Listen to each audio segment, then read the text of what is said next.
परीक्षित जी गुरुदेव सुखदेव के पास दिव्यासन लगाकर जिन आसनों को उन्होंने कहा वो आसन ऑलरेडी परीक्षित साध के बैठे हुए हैं।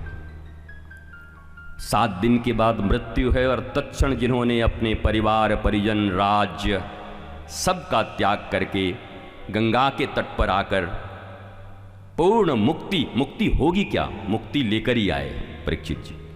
मैंने कहा ना, भागवत सुनने से मुक्ति का कोई संबंध नहीं है, मुक्त होके आओगे तो बात बन जाएगी। और मथुरा के चौबे जी की तरह अगर बांध के रखोगे अपने नाव को तो फिर तो मामला गड़बड़ है भैया। फिर तो रात भर चप्पू चलेगी और पूछेंगे कहां पहुंचे, गोकुल पहुंच गए क्या? बोला चौबे जी विश्राम घाट पे ही हो। बोला अरे विश्राम घाट पे? बोला हुआ क्या?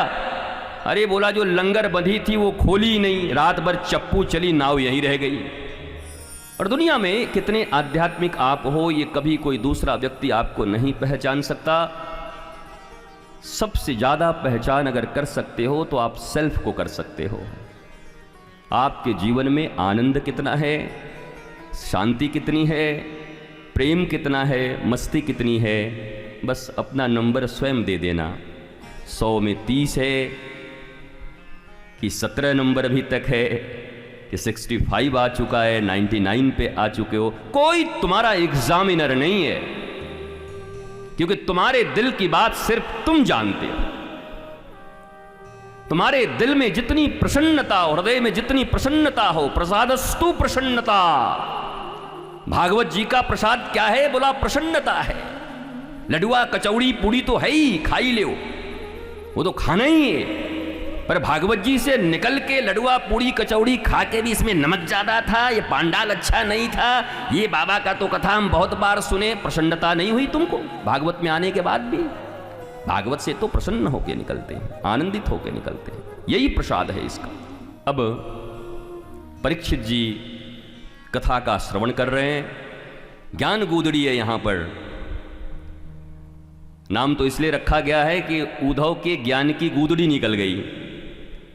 पर यह भी कह सकते हैं कि इस ज्ञान गूदड़ी में आकर के गूदड़ी से जैसे लाल निकलता हो वैसे उद्धव और निखर के निकल गए, राधा रानी और गोपियों का प्रेम पाकर। यह भी हो सकता है, बहुत सारे देखने के तरीके हैं अपने अपने। उस भाव से जब देखते हैं तो कहते हैं उद्धव की ज्ञान की गूदड़ी हो गई।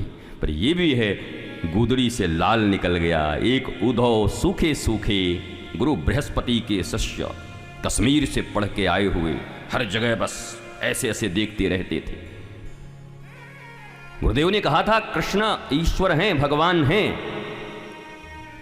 पर जब वो वेद वेदांत सिद्धांत के अनुसार देखते तो कहीं से भगवान लगते ही नहीं, रोते रहते बैठ के ऊपर छत पे। बोला अरे भगवान भी रोता है। लीला देखने का भी जीवन में अधिकार उसी का है जो तत्वतः आध्यात्म को समझ चुका हो, जान चुका हो। अगर तत्व नहीं जानते तो लीला में दोष दर्शन हो जाएगा, अपराध हो जाएगा। कई महात्मा ऐसे हैं यहां पर, यद्यपि वो लीला के तहत ही उन्होंने ऐसा किया। एक बार तो सनातन गोस्वामी जी के विषय में ऐसा कहा गया, और लीला दर्शन कर रहे हैं ठाकुर ठाकुरानी का, बीच में एक पंडित जी उधर से जा रहे थे तो दिव्यांग थे, विकलांग थे। उस समय ऐसी कोई लीला चली कि उनको हंसी आ गई और वो नाराज हो गए। बोला छो, हमारी विकलांगता पर हंसता है, महात्मा बनता है। और कहते हैं उसके बाद उनको लीला देखनी बंद हो गई। भैया जानबूझ के वैष्णवापराध करोगे तब की बात तो छोड़ दो, अनजाने में भी अगर भक्तापराध और वैष्णवापराध हो गया तो भगवान अपनी लीलाओं को बंद कर देते हैं तुम्हारे सामने से, बड़ी सतर्कता के साथ।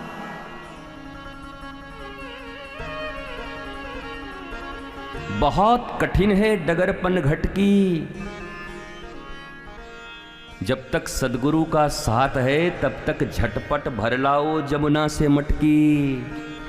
सदगुरु साइया जब तक साथ है, अगर मटकी भर गई तो भर गई, नहीं तो ये डगर बड़ा कठिन है।